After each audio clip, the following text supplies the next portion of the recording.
Nous allons à présent voir quelques en fait commandes utiles lors de du versionning de votre projet. Donc, on a vu dans la vidéo précédente comment configurer et installer GitHub. Donc, on est arrivé à la phase d'initialisation du répertoire de l'entrepôt sur lequel on va mettre notre projet. Donc dans cette vidéo, donc on va continuer ce qu'on a fait dans la vidéo précédente. Donc rapidement, on a créé un répertoire racine et dedans, on a initialisé, on a fait init, git init pour avoir ce répertoire caché. Alors je vous propose dans cette vidéo qu'on crée un fichier index.html qui sera en fait sous forme de notre page, on va dire un projet. On va définir une page index HTML et ensuite on va en fait rajouter, on va voir les différentes états que Git prend en compte lors de la mise à jour, de la suppression ou de l'ajout d'un nouveau fichier dans notre entrepôt qui est racine. Donc pour cela, on va utiliser deux commandes. Ensuite, on va passer à la phase du commit de ce qu'on a fait de notre page index. Et après, en fait, avant le commit, il faut bien la préparer pour le commit avec la commande add. Ensuite, on commit avec la commande commit, git commit. Et ensuite, on va voir le changement du statut au fur et à mesure qu'on change en fait les différents états de notre fichier.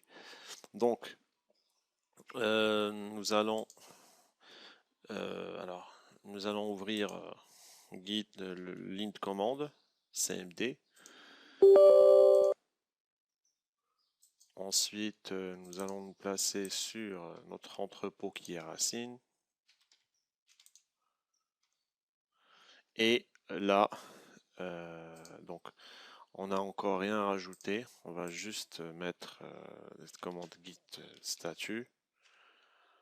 Donc là, on a dit branch master, no commit yet. Donc, nothing to commit. Il n'y a rien en fait, aucun fichier qui est préparé pour le commit. Donc, on va rajouter un fichier index HTML.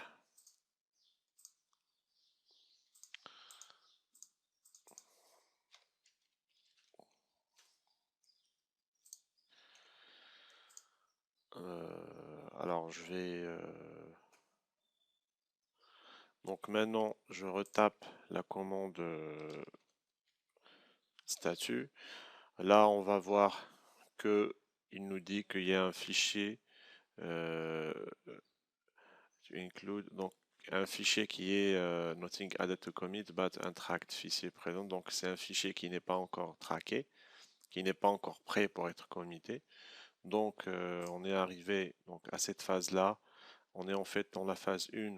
On a vu les différentes possibilités qu'un fichier peut avoir quand il n'y a rien dans l'entrepôt, ben, en Git, il nous dit qu'il n'y a rien, il n'y a pas encore de fichier. On a rajouté un fichier index et on a fait statut. On a eu le message que le fichier il doit être préparé pour le commit. Donc pour le préparer pour le commit, vous avez en fait la commande git added. Donc on va taper la commande git added, le nom de notre fichier qui est index.html. Donc notre fichier il est rajouté. On va juste voir maintenant l'état du statut. Donc là vous constatez que c'est en vert, c'est-à-dire que le statut alors ici on nous dit que le fichier il est prêt pour être commité. Donc là il est prêt pour être commité. Vous pouvez aussi alors use git rm cached file to unstaged, c'est-à-dire que pour ne plus annuler la préparation du commit, on peut utiliser la commande git rm cached. On va mettre le nom de notre fichier qui est html.index.html. Là, si on met un git statut, on va voir qu'on est revenu à l'étape initiale, c'est-à-dire qu'aucun statut, aucun fichier n'est prêt pour être commité. Donc dans notre cas, on va dire qu'on veut commiter, on veut préparer ce fichier pour être commité. Donc là, on va se positionner sur ce statut-là. Donc là, on a passé l'étape 2. Donc l'étape 2, c'est le fichier, en fait, il doit apparaître en vert, prêt à être commité. Maintenant, en fait, on va passer à commit de fichier. Normalement, quand on commit, donc c'est un exemple qui n'est pas, on va dire, qui se rapproche pas de la réalité parce que en réalité, on commit pas un fichier, mais on commit tout un projet. Donc là, c'est juste pour le test. Normalement, vous devez avoir plusieurs fichiers à committer. Donc on commit pas d'habitude. On peut en fait committer un fichier, c'est pas en fait interdit. Par contre, dans la réalité, la plupart des cas, ben, les commits, c'est un ensemble de fichiers qui sont committés. Pourquoi? Parce que le commit, c'est la création d'une snapshot, c'est-à-dire d'une image de toute notre application. Donc là, je vais passer, donc je vais committer ce fichier. Donc on va passer à l'étape alors l'étape 3, on a mis, on a mis en fait git statut, on a eu que ce fichier, il est prêt pour être commité. Donc là,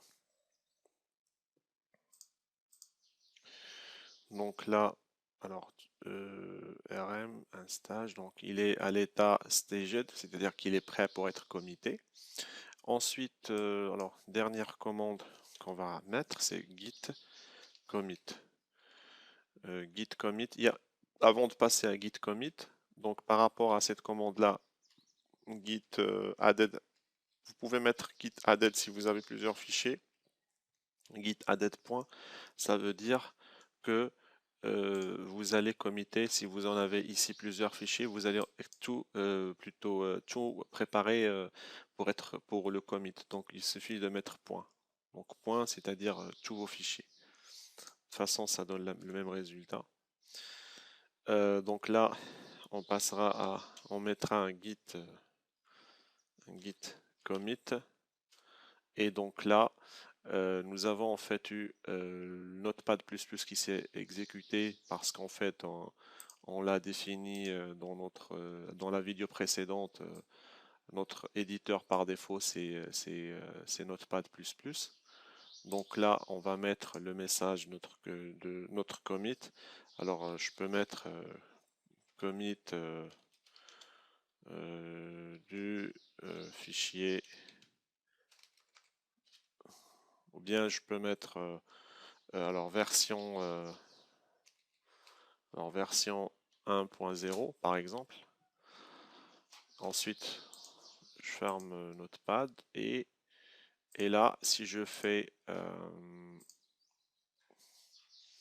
si je mets alors quand j'ai mis commit là, il m'a mis en fait la branche master. Il l'a mis dans la branche master. C'est ce qu'on a dit la formation, la vidéo précédente. C'est que tous nos commits vont se faire par défaut dans la branche master.